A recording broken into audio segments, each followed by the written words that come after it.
Joe, thanks for coming on. We met recently at this press conference where the state of Utah was doing something around suicide prevention, and you gave a speech there, or what would you remarks? Oh man, I don't know. Something along those lines that really touched me deeply, and we've gotten to know each other since. And this project you're working on, I Love You Bro project, is just unbelievable.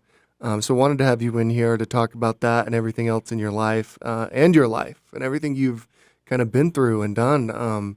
But let's start with I Love You Bro project. What is it? Sure.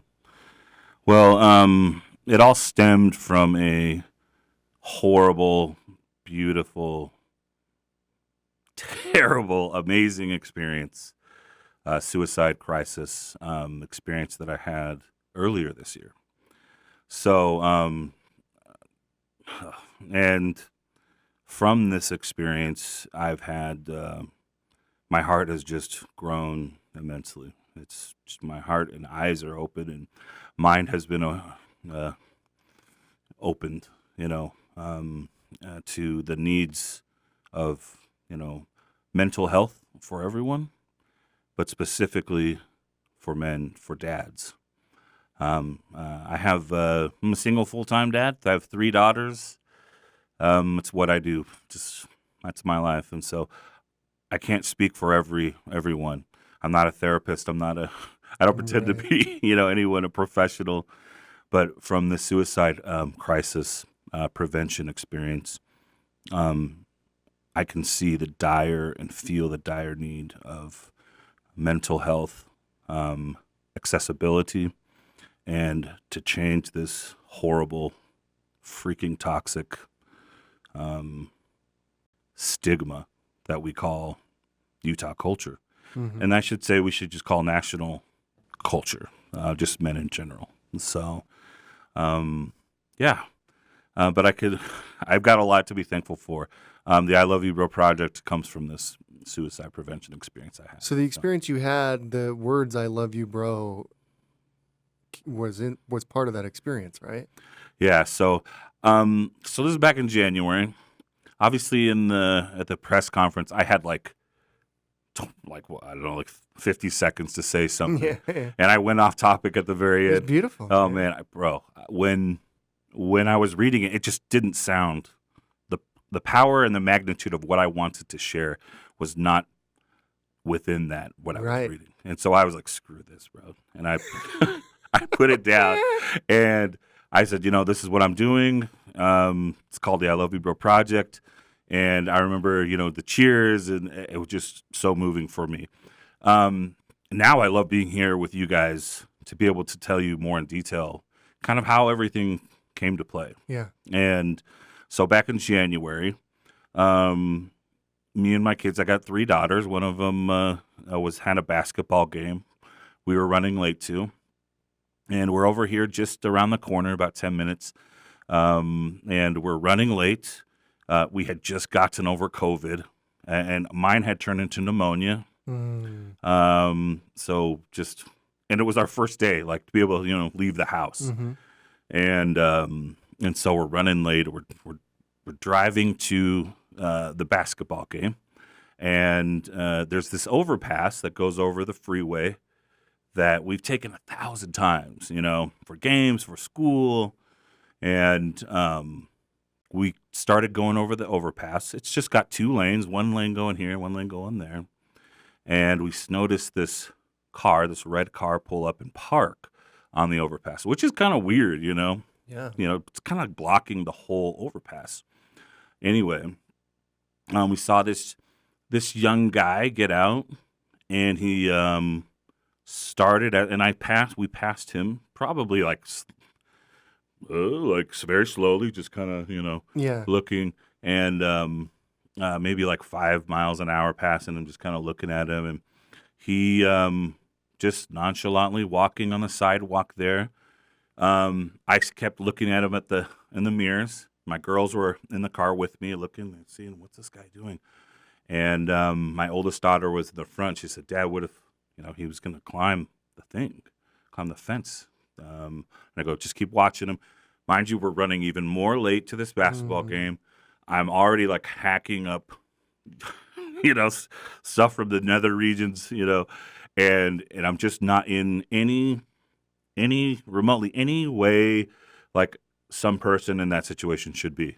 Yeah, You you know. weren't in any sort of mood. You were just like, Oh, let's get to A to B, and absolutely. yeah. And so my daughters notice he starts climbing the fence Oh and man. scream.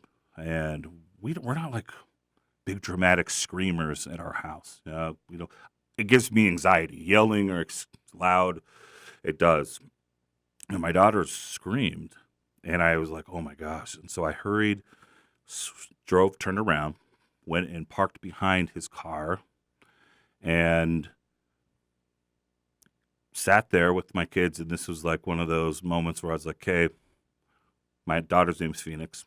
I said, "Phoenix, you call 911. You two stay here, stay in the car." And they're like, "Okay, okay." And then I get out of the car, and to my kids, they're thinking, "Oh, Dad's got this, like he's got everything else." And I stood out of the car, bro, and I closed the door, and I suffer bad from anxiety, and I stood there, and I thought I was going to pass out, like from fear. I was so like shaking, sweating profusely, and I didn't know if I was just going to fall over. I've passed out in classes, just from test taking or when I was younger. I've just have an issue with anxiety.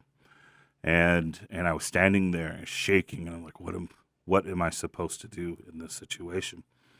And for me, I was like, okay, close my eyes, just calm. And mind you, this is all kind of happening within the turning around, the parking, the saying, the standing out. This is like, feels like it's happening within a few seconds, but it's like 3 minutes, that's gone by, and I'm like, hey, there's no time to lose here. And so I say this little prayer saying, just please let this guy know that I love him, my feelings for him. Let me know what I should do, because in my brain, most of the time when I approach any dude, I'm an intimidating person. Yeah. Like I could literally. I was thinking I could literally be making this situation worse by walking up to this guy. This guy could see this. Okay, this guy's 6'3", 300 pounds. He's, I don't want nothing to do with this, and I might just be making it worse than it already is. And so I had this real strong feeling that literally just hold my arms open, like I wanted to hug him, and just tell him that you love him. And in most men, like myself included, we're not so comfortable saying I love you a lot to people. Yeah. Normally it's I love you, or love you, bro, or Yeah. love you something, or hey, dude, to kind of take the edge off. For me, I was just feeling I love you, bro. Mm-hmm. And so I held my arms out to him, and I was yelling this to him. First, I'm like, 20 feet away, and then I slowly walked towards him with my arms open. I don't know if you've seen the picture. There's a dude who actually rolled up about a minute after and snapped some I pictures. haven't seen the picture. I'll send them to Yeah, you. we'll put it up here. But it's this 3 shots of me holding my arms open to him, and he's sitting facing the freeway, on the freeway side of this barrier, bro. He's already up. He's On top already of the up fence? there, yeah, and this overpass in particular has got like this diagonal cement wall that holds this fence, and so if you cross the fence, you're facing the freeway. You're above the freeway, and so he's already looking down, facing the freeway. He doesn't really notice I'm even there until it's loud, man. I didn't realize how loud it is Yeah. over an overpass. Yeah.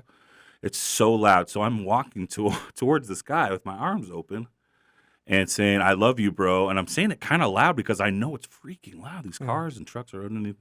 I finally got close enough, maybe like between, 5, 6 feet. And I was looking up to him saying, I love you, bro. I love you. That's all I said to this guy over and over. And I was like, no preaching, no bullcrap motivational. Oh, you've got this to live for. You've got none of that crap. Just tell him you love him. And I just said it over and over, holding my arms out to this guy. And he was so sad, man. He was just, I could tell crocodile tears just coming down. And then it started transitioning to, okay, he's looking at the freeway, then he's looking back at me. And then it soon, maybe 20 seconds passed, and then he was just looking at me. And I kept saying, man, I love you, bro. Not, hey, come here, man. Yeah. Come down. None of that crap. Just, I love you, bro. And essentially, I got the feeling where he was looking at me, just he and I talking. I was like, I'm just gonna get this guy. So I jumped up there, grabbed him by the hood and the belt, and he kind of helped me. Yeah. But I picked him up. And I mean, another point that someone made to me was like, I could have easily dropped this guy, or I could have fallen myself off of this, Many things were like wheels turning and things happening, or he could have been armed. The police were telling me after, this, Right. because they run into a lot of situations where they're, especially during the day, most time in a situation like that, if they'll do it at nighttime, so no one can see. But in this was almost like a show. I need help, a show for help. And, but none of that was an issue. I pulled him over this fence, and he grabbed onto me, and then I held him in my arms like he was just one of my kids, and slid down this barricade with him and just sat there, man.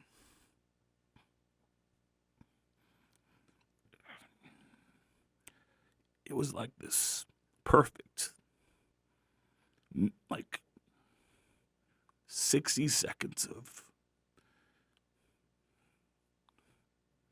like peace. And this guy just cried. And of course I'm crying. Like, well, this is, and I just kept telling him, I love you, bro. I love you. And it seemed like, in the movies, time stands still and speeds up. And for me in that moment, this guy and I needed even this time of peace. And so he could feel the love that I had for him. And just to cry and just to be present, someone to be there, just to listen. And be that empathetic and compassionate person. And it was such an awesome, horrible experience, bro. Like, I would not want anyone to have to be in that situation. It was one where I feel like it was made unique for me, this experience, to really shove me in the direction of compassion more and empathy. Mind you, I was so weak from pneumonia. I was so not the right person. I did not check any of the boxes to be this person who this guy needed at that time. And it didn't need to be. Didn't need to have those boxes checked. I just needed to be willing and able and open to help this guy.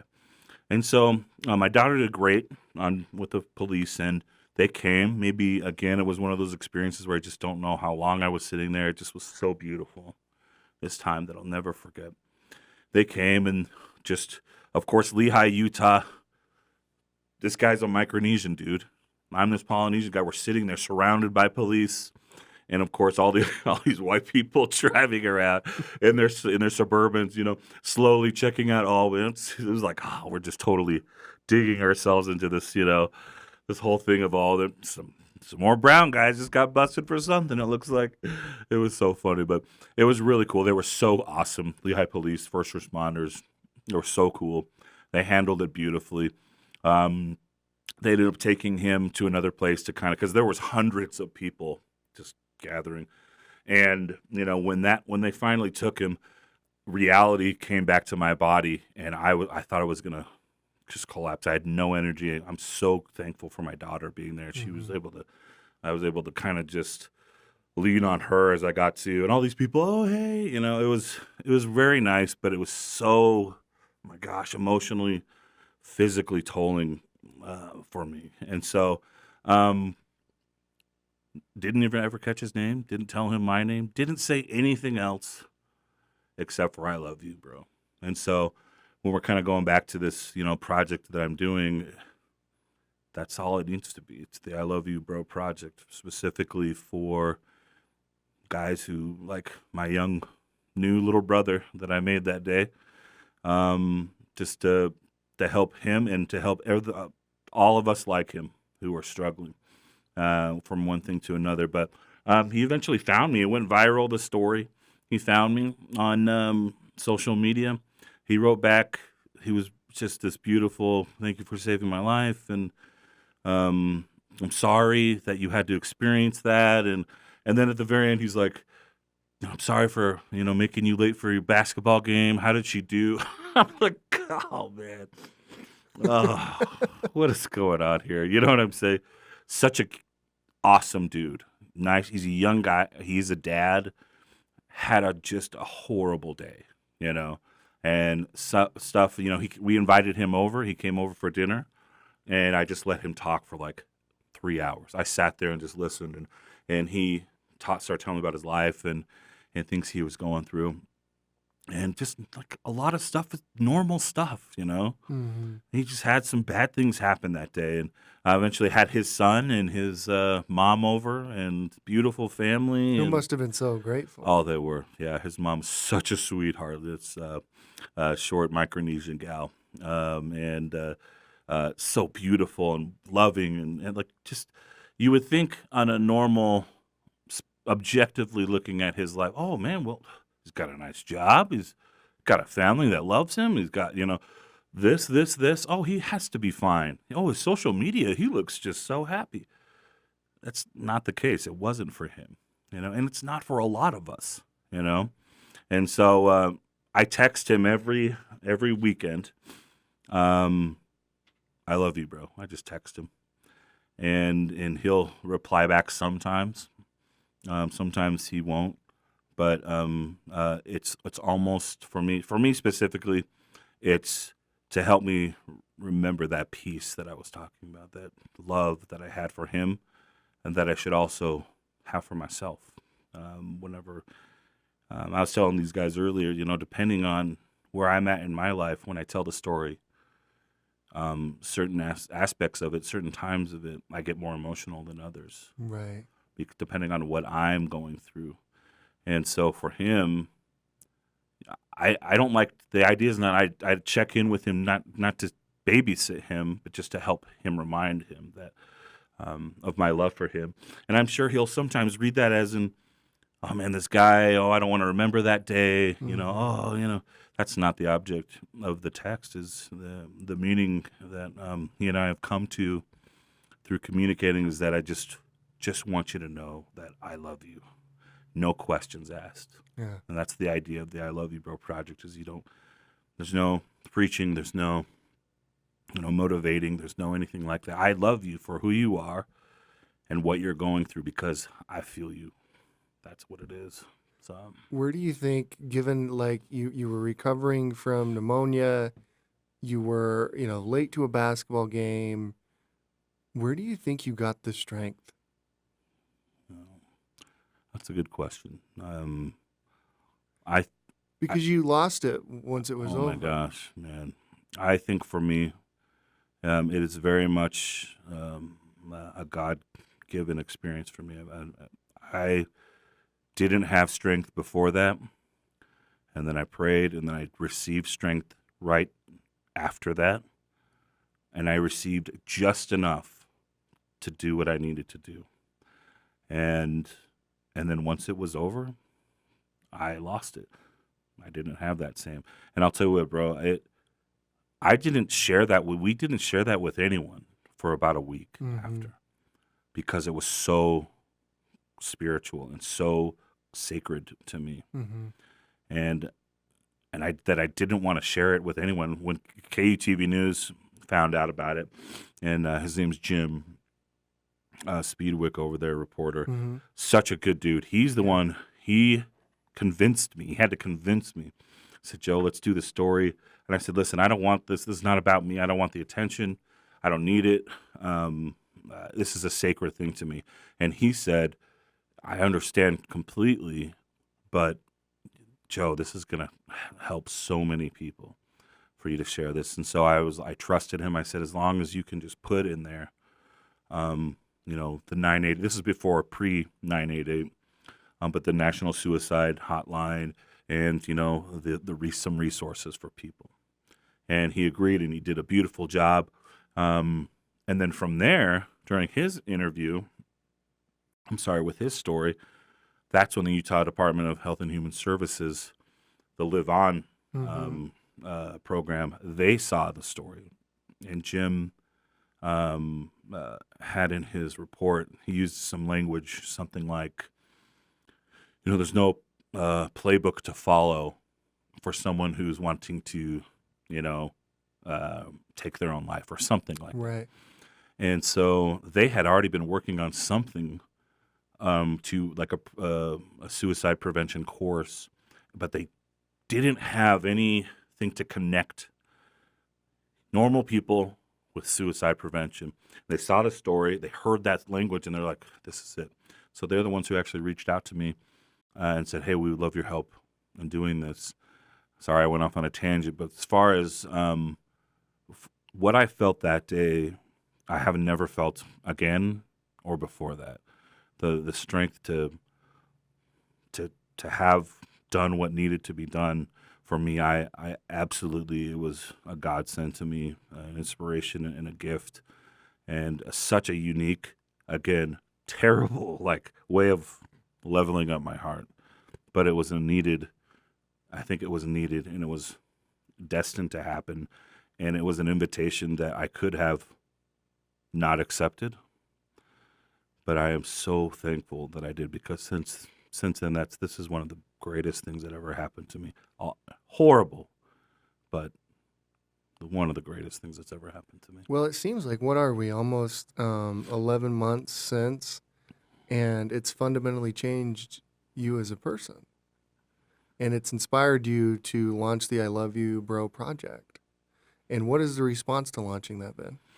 It's obviously overwhelming. People have been very supportive of it. It's, that's a good question. People love to hear about and love to read. We're in a world where it's just scrolling. Mm-hmm. People are scrolling for inspiration and scrolling to be entertained. Now, when this all happened, they were scrolled onto my story, and they just pulled the heartstrings and it connected with them, and then they were on to the next thing. Yeah. Yeah, isn't that crazy? Yeah, and I think the difference now for me is I used to be one of those people. Mm-hmm. I had a best friend who died by suicide 5 years ago, 6 years ago. I know you've had in your life. Yeah. Very close ties with suicide and suicide ideation as well. And so for me, it was close to my heart, but I wasn't doing anything about it. Mm-hmm. And I think nowadays people are very supportive vocally, but there's a difference between, hey, yeah, awesome job, you inspire me, and actually doing something about it. What are you doing, Joe? That's what I was saying.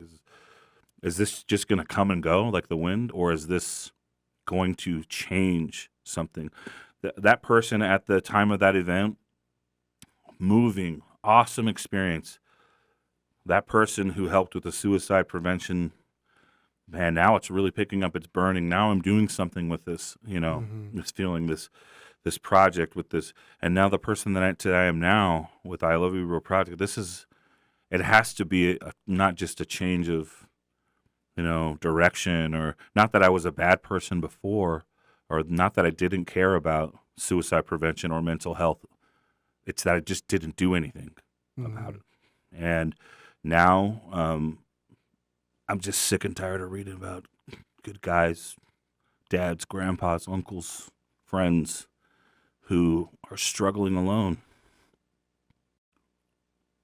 Well, we live in this mental health epidemic with everyone, but particularly with males. Yeah. Why do you think that is? I mean, for me, there is the stigma culturally. That Suck it up, be Yep, strong, that's exactly where it that is. type of thing. You're a provider. Provide. Yep. You know, you're not a complainer. Don't complain. Quit acting like a baby or acting like a woman or a girl. I hate those. I have 3 shield maiden daughters, who stand up and they're strong and I wish I could act like a girl sometimes, Right. But it's this toxic mentality of, you know, if you come forward with this kind of complaining or this kind of, oh, I need help, or then you are not good enough to be who you are. You're not good enough to be a dad.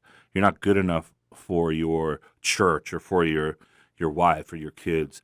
Therefore, you keep your mouth shut and you just do what you're told.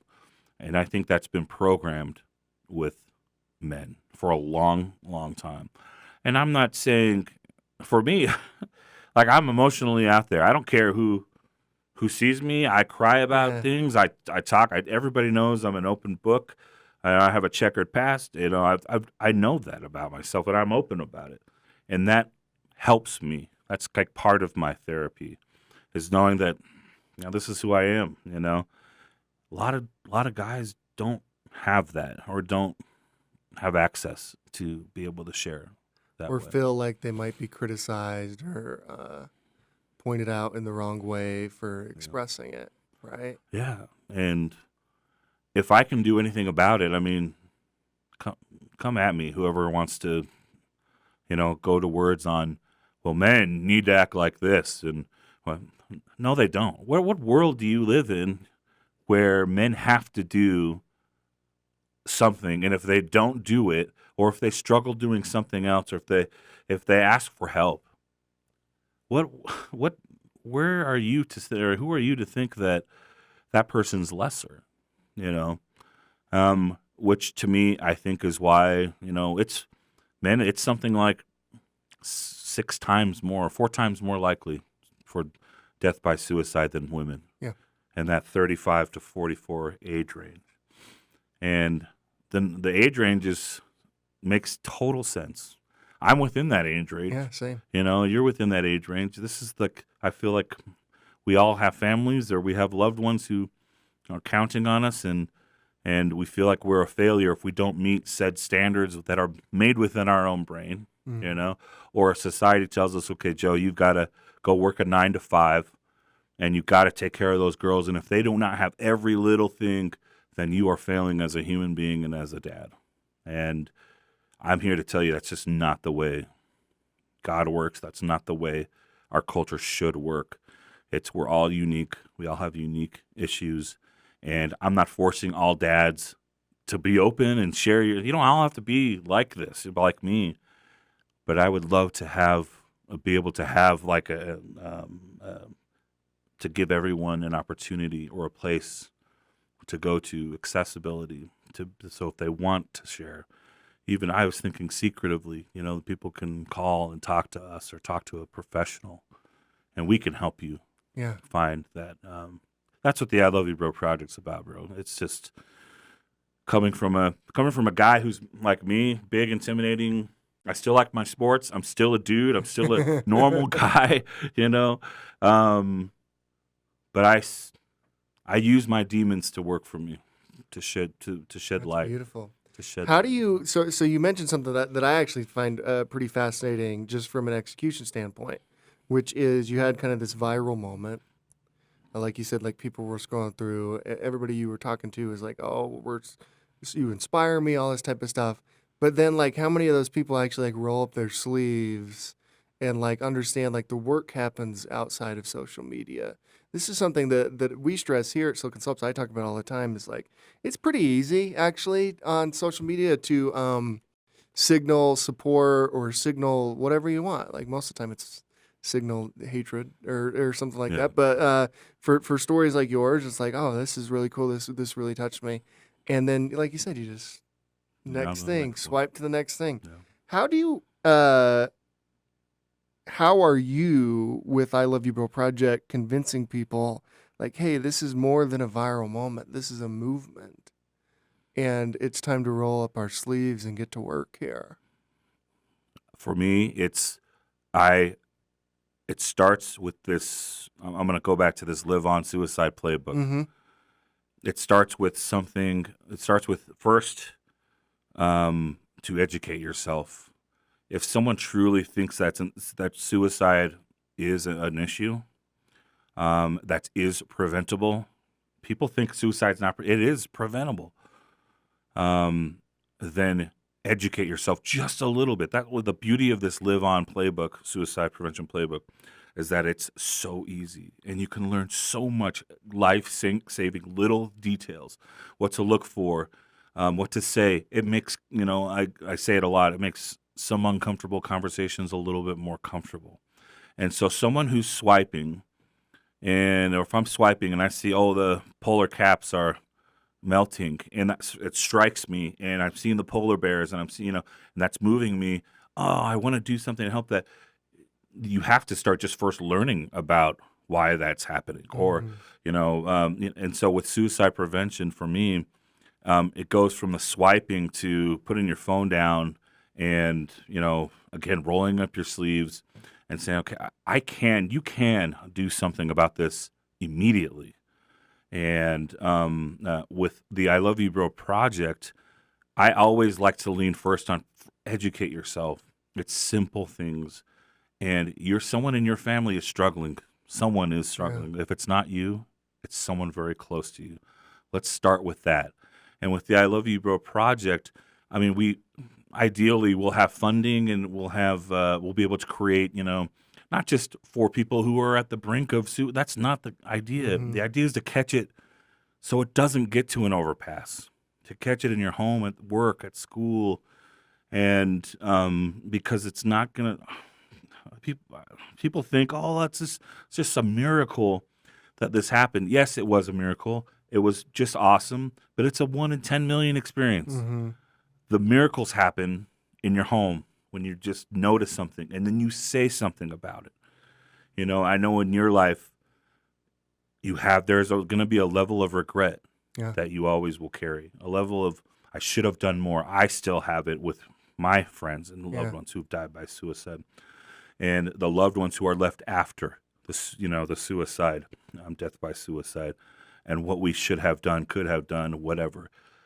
I use those specific demons that I carry to open up some more avenues of light for others, that I can say, okay, instead of having all this regret, man, let's have everyone just open your eyes a little bit more for others who are still with us, who you can actually do something to help, Well, it just rocks you to your core, and I'm sure nearly everyone has some sort of experience with this, which is so tragic, and why it really is an epidemic.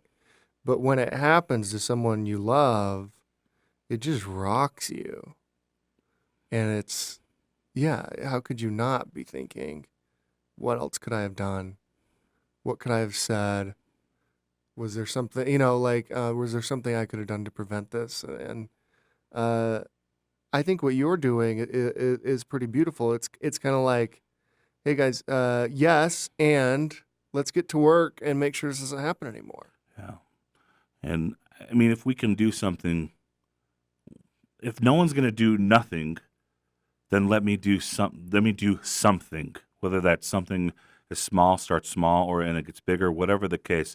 There's a quote that I love that says, if bad things continue to go, I'm butchering this, but it's something like, if left to themselves, bad things will always go from bad to worse. Oh yeah. Meaning, if you just let it be, if you just keep swiping, it will go from bad to worse. This statistically, Utah, we're close to the top, number one for suicides, and like, it's shocking how many we have. And whatever the case, let's not talk about, okay, well, maybe it's the church, or maybe it's just this or that. Instead of just barking about all of that stuff, can we just take a step back and just be like, hey, first I need to educate myself. I want to know what to look for. I want to know what to listen for the signs. And then let's start in our house, like in our Mm-hmm. home. It's not the government or the church's responsibility or whatever. It's my responsibility.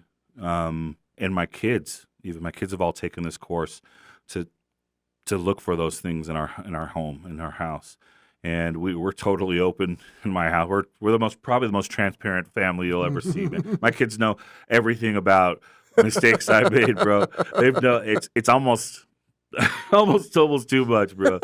They know so much about me and the mistakes that I've made that when my if I have a daughter come to me with a real issue that's heavy for a lot of parents, it's not so heavy for us because we're listening and there's no judgment. I'm not like, well, pulling up my scriptures, it says, or you just need to pray more, or you Mm-hmm. need to talk. You need to go to. Let's just take you. I don't want to hear it. Let's just go to a therapist. That's just bull, man. Yeah. That's not the way to do it. And so for me, it's always what happened with me and my young friend on the bridge always takes me back to just loving that person, listening to them if they have, let them talk it out, man. Yeah. Let them spew whatever you want. You just shut your mouth and listen. And that's the best part about raising 3 daughters, is that's exactly one I'm pretty good at, is just being quiet and listening and knowing when to go get some chocolate or fudge ice cream or things like that. And so, but I mean, with mental health, bro, I think a lot of people keep scrolling or because they feel like it's such an overwhelming thing that just won't happen to me. Yeah. Well, we all suffer from it to some degree. Oh my right? gosh, There's yes. no way that you could possibly not, right? How could you not? It's unless you're. I think we all suffer from it to some degree. It sounds like what you're saying, like with the "I Love You, Bro" project, though, and like it's like who you're being has an effect outside of you, right? Absolutely. And so who you were that day had an effect, and the effect was it saved somebody's life, which is pretty incredible. And "I Love You, Bro" is like, hey, if who we're being out in the world has an effect. We can stick our heads in our phone and just keep scrolling, right? Or we can put it away and look around and see who needs help and see if we can't make a difference in Oh this my world. gosh. Yeah. I mean, we're in a world, social media has kind of taken over our life. Yeah, it's awful. It's we have kind of a rule at our house: you have to read as much as you are on social media. It has to be equal, balanced. Cool. That's An great. actual book. Yeah. You got to be in there reading as much as you're on social media. That still is not the best for everyone. For my kids, for me, but it's a good start there. And so there are other programs like my youngest daughter. This is just so cool. Last month, I got a call from her counselor, and she left a message. I couldn't get the call, and the message was like, "Hey, can you give us a call back? This is Lehigh Junior High counseling office." And I was like, "Oh no, what did she do or something?" Mm-hmm. And so I call back, and I'm like, "Oh man, what could she have done?" I'm thinking, it's just this negative side, Mm-hmm. And she goes, "Oh, hi, Joe. We just want to talk to you about Jolie, your daughter. We wanted to get your permission to have her on our Hope Squad, it's called." And I was like, "Hope Squad, what's that?" And she said, "Well, Hope Squad is this school program, high school, junior high through elementary, of a small team of kids who are people." And these people, and mind you, these counselors don't know me. They don't know any of Mm-hmm. the story of. It's made up of kids who other kids can go to if they're feeling suicidal, or if they have some suicidal tendencies, if they're being bullied, Mm-hmm. if something bad is happening to them, and they don't feel comfortable going to a teacher or the principal, faculty or something. They can go to these kids who will have no judgment and will be accepting and will love them. And she's saying this, bro, I started just crying. I'm like, you got to be kidding me. Hope Squad. And she goes, yeah, can we have your permission for your daughter to be on this? And I was like crying, yes, oh man. And I'm talking with her, sharing my experience. Yeah. And she's like, oh, wow, you were that guy. Oh my goodness. And so, um, it's, it's shareable, and it's like this attitude of, we can make a difference, and this is our life, and it spreads just like anything bad spreads. We can spread the awareness of being just good people, Yeah. and being a good person doesn't mean you just make sure you and your family are good, but that I am that person you go to, Clint. Will always be that person you can go to. Yeah, it's beautiful. That I will have no judgment, that I will listen to you, and that I'm not going to bark at you about anything. Why? And ask you questions. No one wants that crap. That guy in the overpass did not want to be asked questions. He did not want to be reminded of all the blessings in his life. He didn't want to be that guy who everyone is just barking at about just what is wrong with you? What got you here? What you just want to be. I want to be that person forever for my kids, for my friends, for people, and I want others to be those people who they can go to when they feel like, man, for some reason I can't even explain it, I don't feel happy. Yeah. And I would love to be that person. I have been. I was mentioning to you earlier about some people. I've had thousands of messages, bro. Thousands. I'm sure you have. And one was from this guy who was a grandpa, and just an awesome dude. Had a beautiful grandchildren, some kids, had a nice life. And he reached out to me in February saying, "Oh, I read your story, Joe. I just want to let you know." He friended me like on Facebook and said, "I just want to thank you for your inspiration, this, that, and the other beautiful things." And I replied, "Oh, thank you, because I get a lot of these, and all of them move me. Yeah. Whether they're sad, happy, angry, I've had, whatever they are, I love. My response is always with love. Yeah. And this guy, just 4 weeks ago, died by suicide. No. And he was a local guy here in Utah. Oh my God. And he was right after another guy who I didn't know him, but he was around my age. Father of 5 little kids, nice life, died by suicide. And of course, the weight of all of this, I don't care if it's a dad or not, the weight of it all is very heavy every time I read anything, anywhere about it. But it's something now where every single time I read it, instead of being like, oh man, this is just the horrible, I use it as more inspiration for the I Love You Bro project. This is why it's needed. And yes, moms need it, kids need it. But like I was saying, I'm a dad, and a dad is what I do. And I know dads, and I know the weight of being a dad and a husband. And I'm not the best at it, but I know what goes into it. And, and the fact that we don't have something, there's nothing, Clint, man, there's nothing I know. for us out there. And we have our government who agree that it's a problem and throw money at a certain thing and then just call it good. That's just like scrolling. Yeah. It's just scrolling through the issue. And when I see these things happen, that of course that hit close to home, that just makes me, it empowers me more that I cannot have another dad around here. I will not. And if it keeps going, look where we're going to be, And the goal for I Love You Bro project, obviously, it's not just for dads who are struggling, but also I would love for the I Love You Bro project to be to better yourself, addiction issues, marriage counseling, anger management, just to be better dads. And a big chunk of that, of suicide and things of that nature, is a lot of that has to do with pornography addiction or whatever the case may be. I want the I Love You Bro project to be the foundation of, okay, well, it's not just if you are having suicidal thoughts, but that you come and we'll make you better. Like, we'll help you, a little, like, I love the quote, little by little, a little becomes a lot. Yeah. And why not a little by little? Let's just start with one.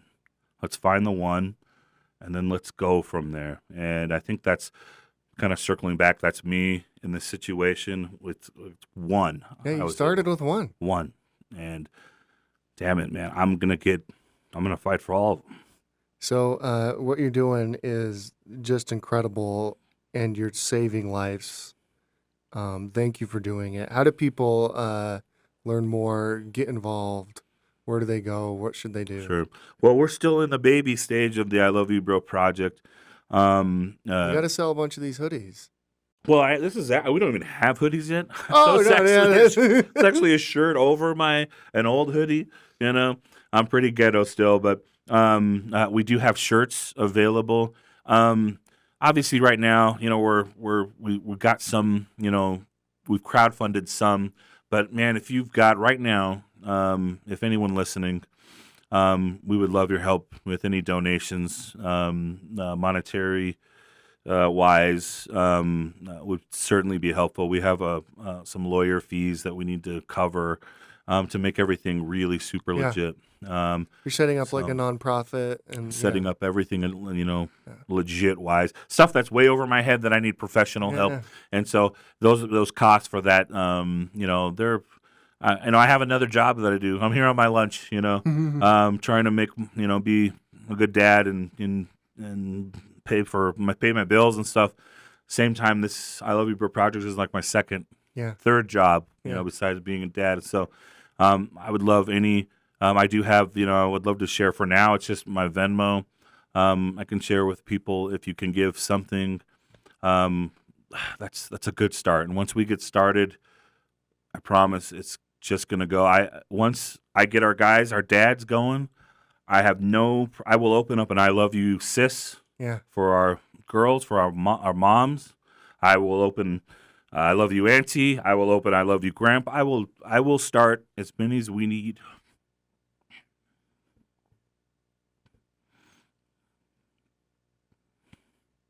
It's beautiful, man. Well, you have my commitment and the commitment of Silicon Slopes to help you with everything you just mentioned. Thanks, brother. And I think, again, what you're doing is incredible. And you're taking a moment and you're creating a movement. And that's pretty rare in today's world, as we've talked about here. So thank you for everything, Joe. Thank you, guys. This is not the end of a conversation, but the beginning. And for the community watching, make sure you check out everything Joe just said, and stay tuned here because we will certainly be helping you. Thanks, brother. Clint, man, love Here you, we bro. go. Love you, bro. If you're listening, man, I love you, bro. Love you, sis. This is just the beginning. You are not alone. We're fighting with you. So, Here for we go. you. Thanks for coming on, man. Thanks, brother.